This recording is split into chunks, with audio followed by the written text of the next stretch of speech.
Assalamualaikum warahmatullahi wabarakatuh. Perkenalkan, kami dari kelompok 6.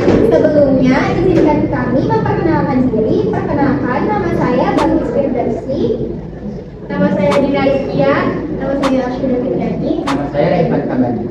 Di sini kami akan membahas tentang Peran pers di Indonesia. Selamat menyaksikan. Selamat datang di podcast Suara Rakyat, Suara Kebenaran. Episode perdana kita yang akan membahas Peran penting pers di Indonesia. Pers media massa yang akan kita temui setiap hari tak hanya sekedar penyampaian informasi, tapi juga pilar penting dalam demokrasi.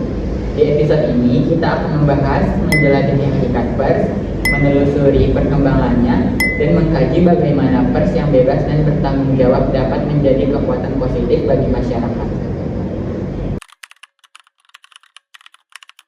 Pertama-tama mari kita bahas hakikat pers di Indonesia. Pers di sini bukan sekedar bisnis, tapi juga memiliki peran vital sebagai kontrol sosial. Narasumber Aksi akan membahas tentang hakikat pers di Indonesia. Dalam Undang-Undang Nomor 40 Tahun 1999 tentang pers, dijelaskan bahwa pers adalah lembaga sosial dan wahana komunikasi massa yang berfungsi untuk memberikan informasi, pendidikan, hiburan, dan kontrol sosial. Artinya, pers yang punya tanggung jawab untuk menginformasikan publik, mendidik masyarakat, menghibur, dan tak kalah penting mengawasi jalannya pemerintah dan berbagai aspek kehidupan. Perjalanan pers di Indonesia tak selalu mulus. Dari masa penjajahan hingga era reformasi, pers telah mengalami pasang surut. Nah, di masa penjajahan, pers menjadi alat perjuangan melawan penindasan. Setelah kemerdekaan, pers mengalami keemasan, namun juga dikekang oleh rezim Orde Baru. Era reformasi membawa angin segar dengan terbitnya undang-undang pers yang menjamin kebebasan pers. Perkembangan teknologi informasi juga membawa perubahan besar bagi pers. Media online dan media sosial semakin populer, menawarkan akses informasi yang lebih cepat dan lebih luas. Kebebasan pers adalah hal yang fundamental dalam demokrasi. Namun, kebebasan ini harus diiringi dengan tanggung jawab. Pers yang bebas dan bertanggung jawab berarti memberikan informasi yang akurat, jujur, dan berimbang. Pers juga harus menghindari berita bohong, provokasi, dan ujaran kebencian. Nah, kode etik jurnalistik menjadi pedoman bagi para jurnalis dalam menjalankan tugasnya. Kode etik ini menekankan pentingnya akurat, berimbang, dan tidak memanipulasi informasi.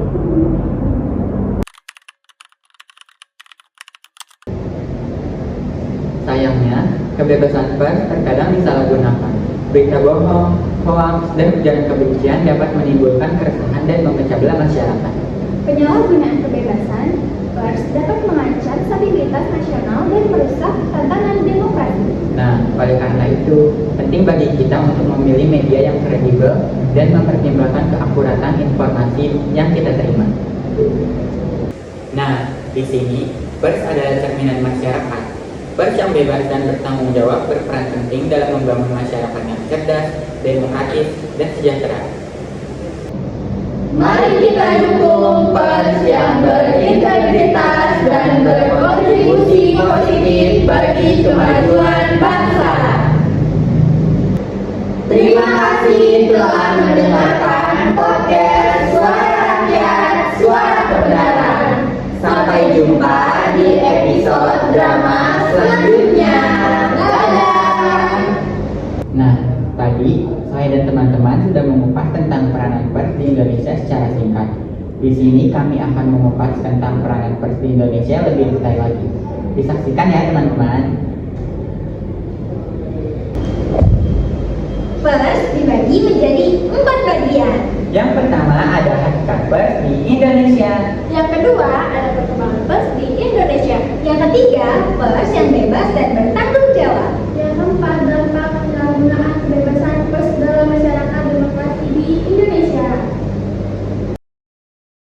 Bagian 1. Hakikat pers di Indonesia.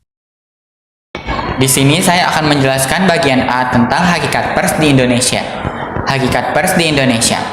Hakikat pers di Indonesia adalah sebagai pilar keempat demokrasi yang berfungsi untuk menyampaikan informasi, mendidik Indonesia, dan mengawasi jalannya pemerintahan serta kekuasaan. Pers memiliki peran penting dalam membentuk opini Indonesia, menjabat tangani komunikasi antara pemerintah dan rakyat, serta menjaga transparansi dan akuntabilitas dalam kehidupan bernegara. Di Indonesia, pers juga diatur oleh Undang-Undang Nomor 40 Tahun 1999. Pers yang menjamin kebebasan, pers sekaligus menuntut tanggung jawab dan profesionalisme dalam menjalankan tugas jurnalistik. Nah, jadi di sini beda ya pers dengan berita. Pers adalah institusi atau media yang memproduksi menyebarkan berita, sementara berita adalah informasi atau laporan yang diproduksi dan disebarkan oleh pers. Ciri-ciri pers di Indonesia, yaitu ada 3. Yang pertama ada kemerdekaan pers. Pers dijamin kebebasan untuk menyampaikan informasi dan pendapat tanpa adanya tekanan atau campur tangan dari pihak manapun. Yang kedua ada tanggung jawab pers. Pers memiliki kewajiban untuk menyampaikan informasi yang akurat, objektif, dan bertanggung jawab. Yang ketiga ada profesionalitas pers. Pers menjalankan tugasnya dengan etika dan norma profesi yang tinggi. Bagian 2. Perkembangan pers di Indonesia. Di sini saya akan menjelaskan tentang perkembangan pers di Indonesia. Perkembangan pers di Indonesia. Pers di Indonesia telah mengalami berbagai perkembangan, mulai dari masa kolonial hingga era digital. Perkembangan pers di Indonesia yaitu: pertama, masa kolonial. Pers didominasi oleh orang-orang Belanda dan bertujuan untuk membela kepentingan mereka. 2. Masa pergerakan. Munculnya pers nasional yang berjuang untuk kemerdekaan Indonesia. 3. Masa penjajahan Jepang. Pers nasional mengalami kemunduran dan dipaksa untuk mendukung kebijakan Jepang. 4. Masa Orde Baru.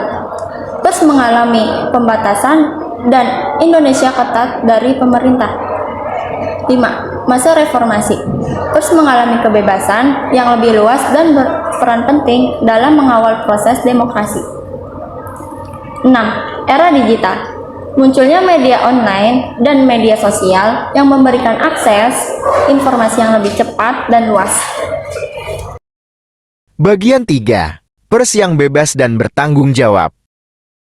Di sini saya akan menjelaskan bagian C tentang pers yang bebas dan bertanggung jawab. Pers yang bebas dan bertanggung jawab merupakan ideal pers di Indonesia. Pers yang bebas dan dapat menyampaikan informasi dan pendapat tanpa adanya tekanan atau campur tangan dari pihak manapun. Pers yang bertanggung jawab menyampaikan informasi yang akurat, objektif, dan tidak merugikan pihak lain. Pentingnya pers yang bebas dan bertanggung jawab. 1. Mendorong transparansi. Pers yang bebas dapat mengungkap informasi yang sebelumnya disembunyikan dan mendorong transparansi dalam pemerintahan. Yang kedua, mengawal demokrasi. Pers yang bebas dan bertanggung jawab berperan penting dalam mengawal jalannya demokrasi dan melindungi hak-hak asasi manusia. Yang ketiga, meningkatkan kualitas informasi. Pers yang bertanggung jawab memastikan informasi yang disampaikan kepada idone akurat dan dapat dipertanggungjawabkan. Bagian 4. Dampak penyalahgunaan kebebasan pers dalam masyarakat demokrasi di Indonesia. Di sini saya akan menjelaskan bagian D tentang dampak penyalahgunaan kebebasan pers dalam masyarakat demokrasi di Indonesia. Dampak penyalahgunaan kebebasan pers dalam masyarakat demokrasi di Indonesia. Penyalahgunaan kebebasan pers dapat berdampak negatif bagi masyarakat demokrasi di Indonesia. Dampak penyalahgunaan kebebasan pers. 1. Hoaks dan berita bohong. Penyebaran hoaks dan berita bohong ini dapat menimbulkan keresahan dan memecah belah masyarakat. 2. Ujaran kebencian. Ujaran kebencian yang disebarluaskan melalui media dapat memicu konflik dan kekerasan. 3. Pelanggaran privasi. Pers yang tidak bertanggung jawab dapat melanggar privasi seseorang dan merugikan nama baiknya. 4. Menurunkan kepercayaan publik. Penyalahgunaan kebebasan pers dapat menurunkan kepercayaan publik terhadap media dan pers.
Arsi, kamu tahu nggak sih berita yang lagi viral sekarang? Yang pembunuhan Vina itu loh. Oh, yang pembunuhan Vina itu. Baru aja aku semalam lihat beritanya di internet.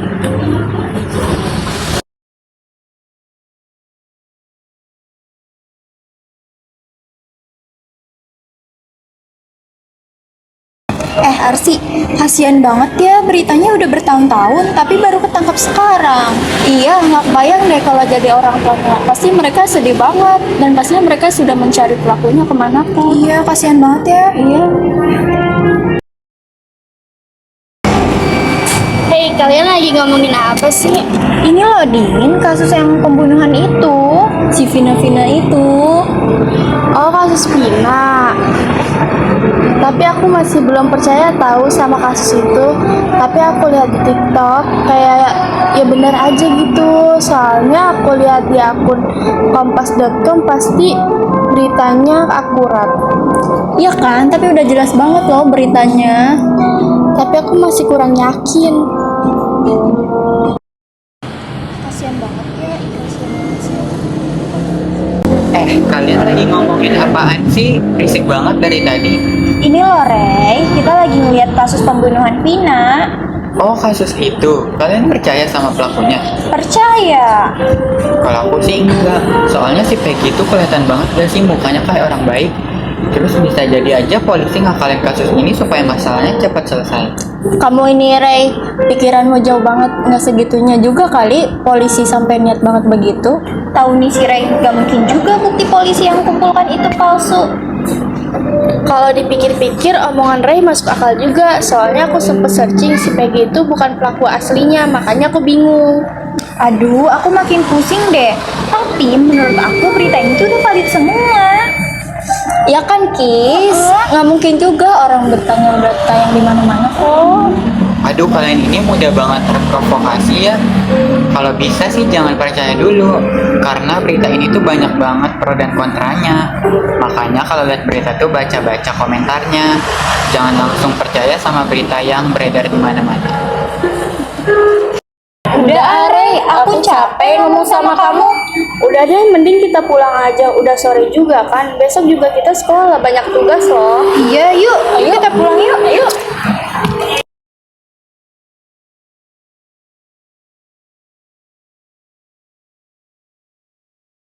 Keesokan harinya,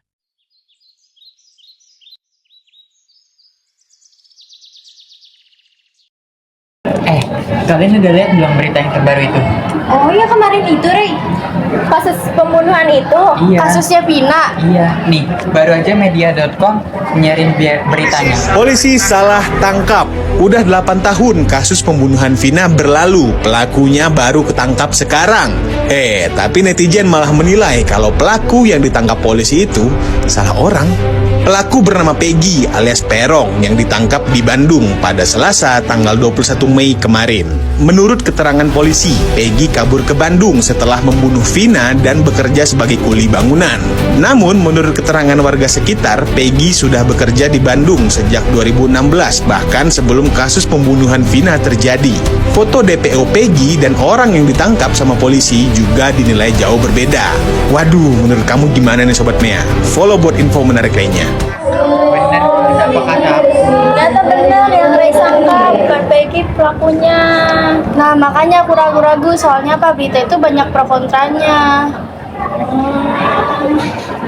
Kenapa Peggy Setiawan bisa dibebaskan dari kasus Vina Cirebon, padahal dia sempat dituduh sebagai dalang dari kasus yang sangat janggal ini? So, langsung aja, yuk kita bahas. Peggy Setiawan ini berasal dari Cirebon yang sekarang bekerja sebagai kuli bangunan di Bandung. Nah, Peggy ini dituduh sebagai ketua geng motor yang menjadi tersangka sekaligus dalang dari kasus Vina Cirebon yang belum tertangkap dari tahun 2016. Kemudian setelah 8 tahun kasus itu berlalu dan Peggy-nya menghilang, akhirnya ia ditangkap polisi di Bandung. Namun si Peggy mengatakan kalau bukan dia pelakunya. Walaupun ia tetap dimasukkan ke penjara selama 49 hari. Kemudian dilaksanakanlah sidang pra-peradilan yang akhirnya dimenangkan oleh pihak Peggy Setiawan karena alasannya menurut hakim buktinya tidak cukup untuk menunjukkan kalau Peggy ini adalah pelaku dari kasus Vina Cirebon dan tidak adanya pemeriksaan terlebih dahulu dari polisi sebelum Peggy ditangkap sehingga penangkapannya dianggap tidak sesuai dengan prosedur peraturan Kapolri.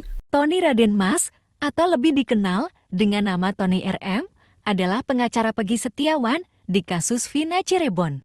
DPO-nya tidak sah, berarti Peggy Setiawan bukan DPO. Harusnya dilakukan penyelidikan. Gimana ini penyidik?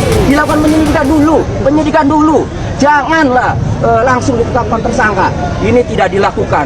Ini mohon maaf, saya tidak mengatakan bodoh, tapi sangat menyayangkan. Kami menyayangkan penyidik Polri, khususnya Polda Jawa Barat, yang digaji oleh uang rakyat, asal-asalan dalam menetapkan tersangka. Akhirnya malu sendiri sekarang. Ya. Jadi apa yang dibacakan oleh hakim dalam pertimbangannya dan itu sama persis dengan yang sudah pernah saya sampaikan. Betul tidak?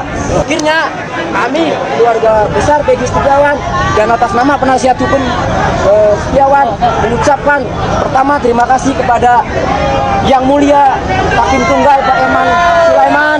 Kemudian yang kedua mengucapkan kepada seluruh masyarakat Indonesia yang telah mendoakan mendukung upaya kami. Hidup kuli bangunan, bebas!